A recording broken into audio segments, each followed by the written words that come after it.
G'day everyone, my name is Craig and this is my PC gaming life. Today on Indie Corner, I'm going to take a look at Lifeless Planet, an exploration game with a light puzzler touch, developed by Stage 2 Studios. So, in Lifeless Planet, you're an astronaut who has left Earth to travel to a promising new paradise.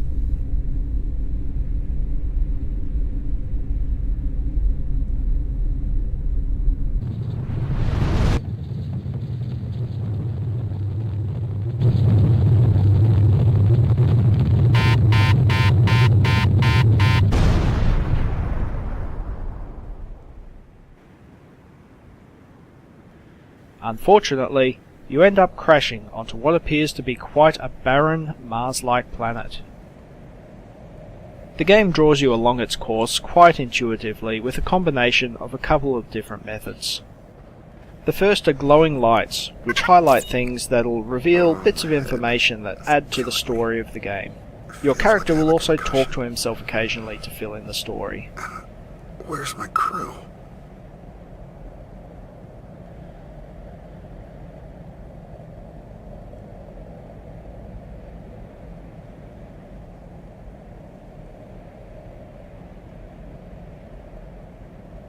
The second method for drawing you on is the use of environmental features like footprints, stones on the ground, and distant landmarks and features, which pull at your curiosity and draw you on. So, movement is the fairly typical WASD experience, and the spacebar makes you jump, so it's all quite simple. An oxygen leak. Okay, I've sprung an oxygen leak to spur me on. I guess I'd better keep following these tracks. Hey, there's a nice flashing light to show the way.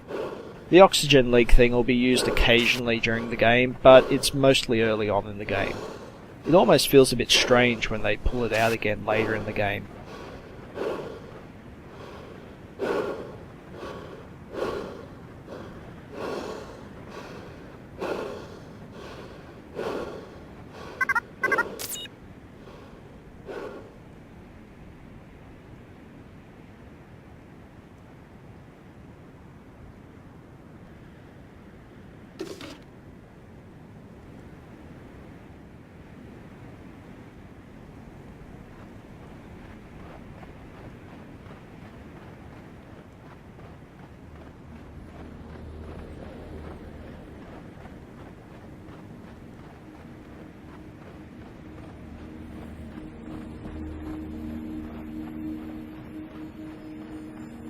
I understand that even at twice the speed of light, your journey will take 15 years.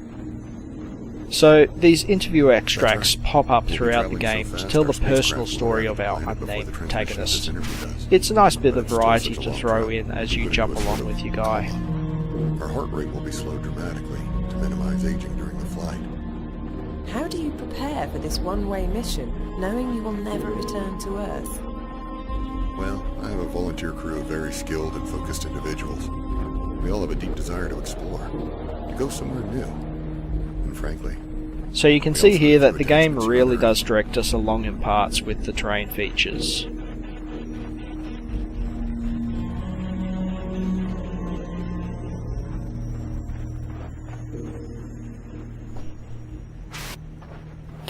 It's lucky to make that jump, I think. So we keep on running along.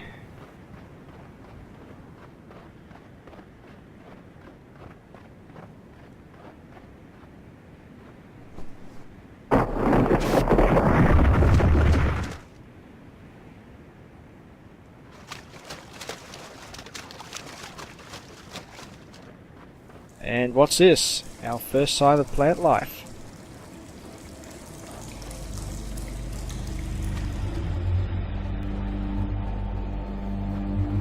Hitting the spacebar again in mid-flight is what's giving us a bit of extra jump time there, but most of the time we can only do the one burst.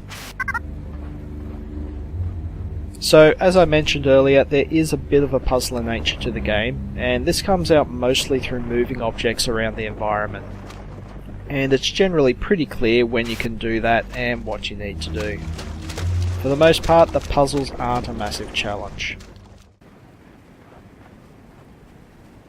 I must admit I quite enjoyed jumping around the place with my little astronaut. It's quite fun to do.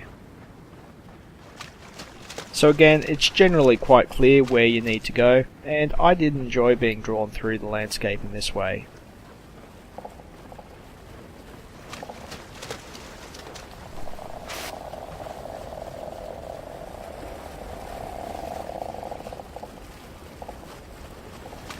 Here we have some more signs of life.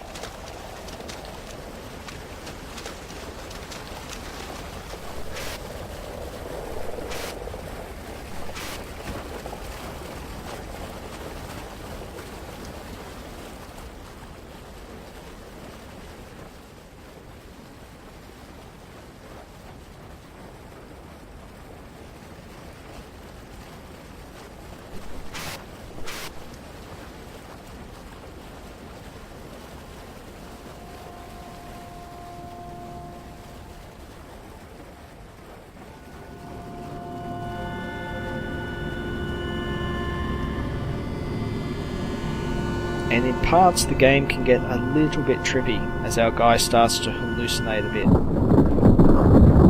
Not sure whether it's meant to be an oxygen deprivation thing or just to randomly add to the feeling of mystery or what though.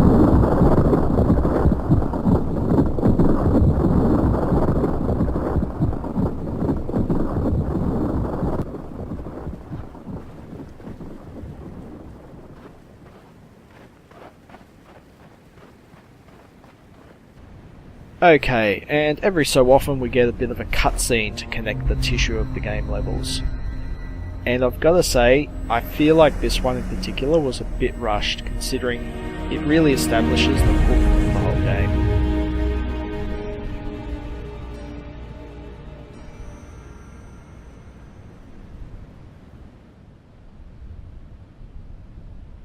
In any case, we've clearly stepped forward in the game as we discover the old school electricity lines in the middle of this forsaken planet.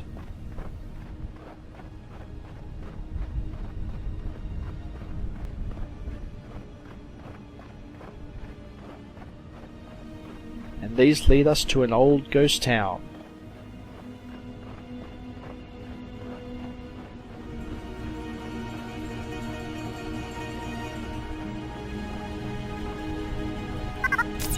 What is the point of all this? Okay, I need to stay calm.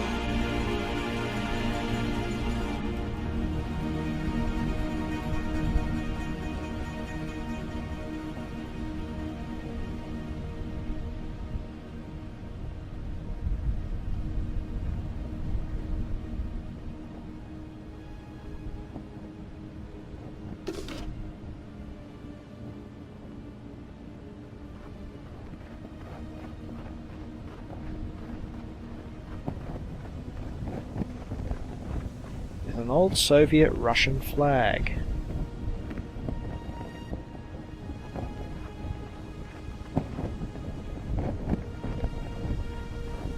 I must say, I do like the use of colour to highlight particular features in the environment too. As the game goes on, we're going to encounter more of the planet's not so friendly plant life.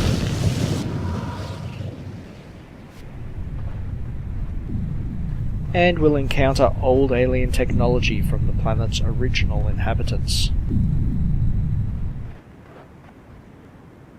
The use of green becomes quite a strong thematic tool that the game uses to lead you on.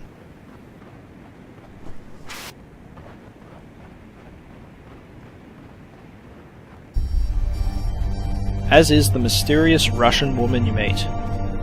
What in the world? Hey, get away from him! These may feel a little heavy-handed to some, but I didn't mind too much as it kept me moving and progressing through the story.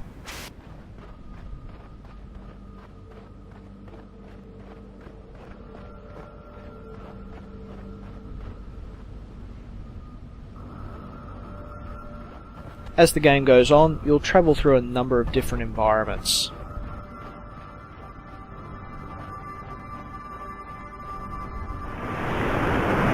Some of which are more fun than others.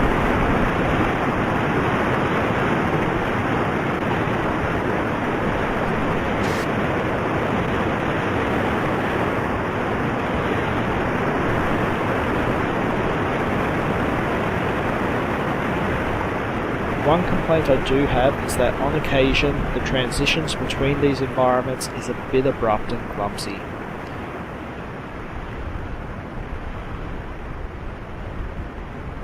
For example, the cut coming up in a moment isn't my editing, but the game's.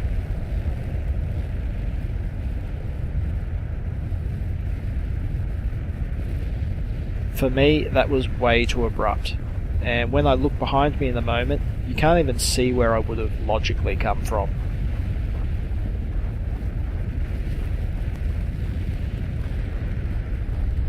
Now, I'll warn you now, the Inferno level is where the difficulty of the game really feels like it unexpectedly steps up. The direction you're meant to go feels much less obvious, and it's really easy to waste a lot of time trying to make jumps and go in a direction you aren't actually supposed to go.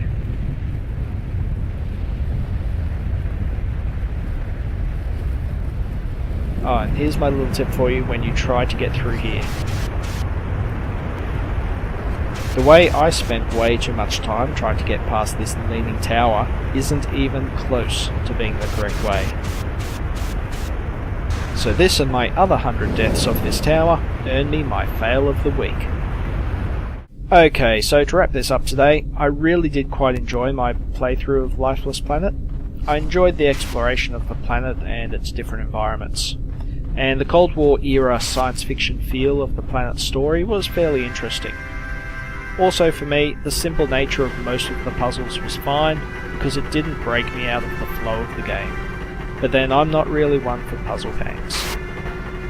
My only real concern with the game is the playtime. All told, I spent about 6 hours playing, and I needlessly wasted a lot of time on the Inferno level. There's an achievement for finishing your first playthrough in under 4 hours, and that's probably fairly achievable if you're not me. And I'm just not sure that 4 to 6 hours of gameplay, with no real replay value, is quite worth $20 for me these days. But it may be one to watch out for in the Steam sales though, because it really is a very pleasant game experience. So that's it for today. Please feel free to like, comment, share and subscribe, and I'll see you all next time. Happy gaming!